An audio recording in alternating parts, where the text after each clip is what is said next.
ಅನುದಾನಿತ ಶಾಲಾ ಕಾಲೇಜುಗಳ ನೌಕರರ ಪ್ರಮುಖ ಬೇಡಿಕೆಗಳನ್ನು ಈಡೇರಿಸುವಂತೆ ಆಗ್ರಹಿಸಿ ನಗರದಲ್ಲಿ ಬೃಹತ್ ಪ್ರತಿಭಟನೆಯನ್ನು ನಡೆಸಲಾಯಿತು. ಕರ್ನಾಟಕ ರಾಜ್ಯ ಅನುದಾನಿತ ಶಾಲಾ ಕಾಲೇಜುಗಳ ಪಿಂಚಣಿ ವಂಚಿತ ನೌಕರರ ಸಂಘದ ನೇತೃತ್ವದಲ್ಲಿ ನಗರದ ಡಿಸಿ ಕಚೇರಿಯ ಎದುರು ಬೃಹತ್ ಪ್ರತಿಭಟನೆಯನ್ನು ನಡೆಸಿದ ಹೋರಾಟಗಾರರು ಸರ್ಕಾರದ ವಿರುದ್ಧ ಘೋಷಣೆ ಕೂಗಿ ಆಕ್ರೋಶವನ್ನು ವ್ಯಕ್ತಪಡಿಸಿದರು.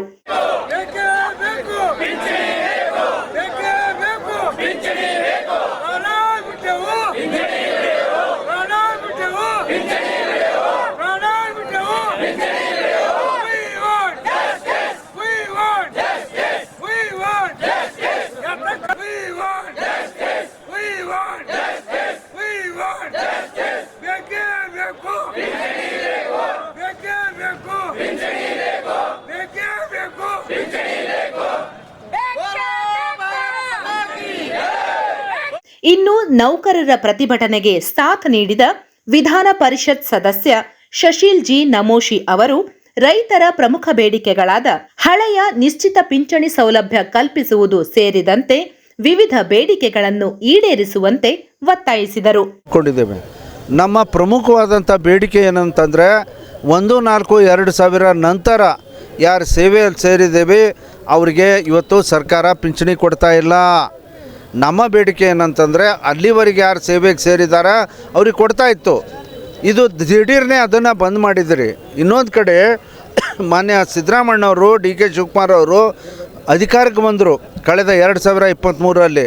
ಅವ್ರ ಮ್ಯಾನಿಫೆಸ್ಟೋನಲ್ಲಿ ಏನು ಹೇಳಿದ್ದಾರೆ, ನಾವು ಹೊಸ ಪೆನ್ಷನನ್ನು ತೆಗೆದು ಹಳೆ ಪೆನ್ಷನನ್ನು ಇಂಟ್ರಡ್ಯೂಸ್ ಮಾಡ್ತೀವಿ ಅಂತ ಹೇಳಿದ್ದಾರೆ. ಹಳೆ ಪೆನ್ಷನ್ ನೀವು ಇಂಟ್ರಡ್ಯೂಸ್ ಮಾಡಬೇಕು, ಯಾಕಂತಂದರೆ ನೀವು ಪ್ರಣಾಳಿಕೆಯಲ್ಲಿ ಹೇಳಿ ನೀವು ಅಧಿಕಾರಕ್ಕೆ ಬಂದಿದ್ದೀರಿ. ಯಾವ ಕಾರಣಕ್ಕೂ ನಾವು ಬಿಡೋದಿಲ್ಲ. ನೀವು ತಕ್ಷಣ ನಿಮ್ಮ ಮ್ಯಾನಿಫೆಸ್ಟೋನಲ್ಲಿ ಹಾಕಿ ನೀವು ಅಧಿಕಾರಕ್ಕೆ ಬಂದಿದ್ರಿ, ಆ ಕಾರಣಕ್ಕೆ ನೀವು ಇದನ್ನು OPS ಇಂಟ್ರಡ್ಯೂಸ್ ಮಾಡಬೇಕು. OPS ಇಂಟ್ರಡ್ಯೂಸ್ ಮಾಡಿದರೆ ನಮ್ಮ ಪೆನ್ಷನು ಸಿಗುತ್ತೆ. ಇನ್ನೊಂದು ಇವತ್ತು ಕಾಲ್ಪನಿಕ ವೇತನ ಒಂದು ಭಾಳ ದೊಡ್ಡದಾದಂಥ ಒಂದು ವಿಷಯ ಆಗಿದೆ. ಯಾರು ಅನುದಾನಕ್ಕೆ ಒಳಪಟ್ಟಂಥ ದಿನಾಂಕದಿಂದ ನೀವು ಬರೀ ನಮ್ಗೆ ಸೇವೆಗೆ ಸೇರಿದ ದಿನಾಂಕದಿಂದ ಬೆನಿಫಿಟ್ ಕೊಡ್ತೀವಂದ್ರೆ ಅದಕ್ಕಿಂತಲೂ ಮುಂಚೆ 10 ವರ್ಷ 12 ವರ್ಷ ಸೇವೆ ಸಲ್ಲಿಸಿ ಅವರು ಆ ಒಂದು ಮೆರಿಟದ ಆಧಾರದ ಮೇಲೆ ಮೆರಿಟಲ್ಲಿ ಏನು ಹೇಳ್ತಾರೆ, ಯಾರು ಅನೇಕ ವರ್ಷ ಸೇವೆ ಸಲ್ಲಿಸಿದ್ದಾರೆ ಅವ್ರಿಗೆ ಕೈ ಬಿಡಬಾರ್ದು ಅಂತಂದರೆ ನಾವು ಸೇವೆ ಸಲ್ಲಿಸಿದಂಥ ಅವಧಿಗೆ ನೀವು ಪರಿಗಣಿಸಿ ಆ ಕಾಲ್ಪನಿಕ ವೇತನ ಕೂಡ ಕೊಡಬೇಕಂತ ನಮ್ಮ ನ್ಯಾಯಯುತವಾದಂಥ ಬೇಡಿಕೆ ಇದೆ. ಇನ್ನೊಂದು ಭಾಳ ಪ್ರಮುಖವಾದಂತಂದ್ರು ಸರ್ಕಾರಿ ನೌಕರದಾರಿಗೆ ಇವತ್ತು ಏನಂದ್ರೆ ಜ್ಯೋತಿ ಸಂಜೀವನಿ ಕೊಡ್ತಾ ಇದ್ದಾರೆ. ಆದರೆ ಅದೇ ಅನುದಾನಿತ ಶಾಲಾ ಕಾಲೇಜಿನ ನೌಕರರಿಗೆ ಜ್ಯೋತಿ ಸಂಜೀವನಿ ಕೊಡ್ತಾ ಇಲ್ಲ. ಜ್ಯೋತಿ ಸಂಜೀವನಿ ಕೂಡ ಭಾಳ ಪ್ರಮುಖವಾದಂಥ ಬೇಡಿಕೆ. ಅನೇಕ ವರ್ಷದಿಂದ ನಾವು ಕಾಯ್ತಾ ಇದ್ದೇವೆ. ಕೋವಿಡ್ದ ನಂತರ ಭಾಳಷ್ಟು ನಮ್ಮ ಶಿಕ್ಷಕರು ಕೂಡ ಪ್ರಾಣ ಬಿಟ್ಟಿದ್ದಾರೆ. ಅದಕ್ಕೆ ತಾವು ಜ್ಯೋತಿ ಸಂಜೀವನಿ ಕೂಡ ನಮ್ಗೆ ಕೊಡಬೇಕು ಅಂಥೇಳಿ ಈ 3-4 ಪ್ರಮುಖವಾದಂಥ ಬೇಡಿಕೆ ಪರವಾಗಿ ನಾವು ಹೋರಾಟವನ್ನು ಮಾಡ್ತಾಯಿದ್ದೀವಿ. ಈ ಹೋರಾಟ ನಿಲ್ಲೋದಿಲ್ಲ.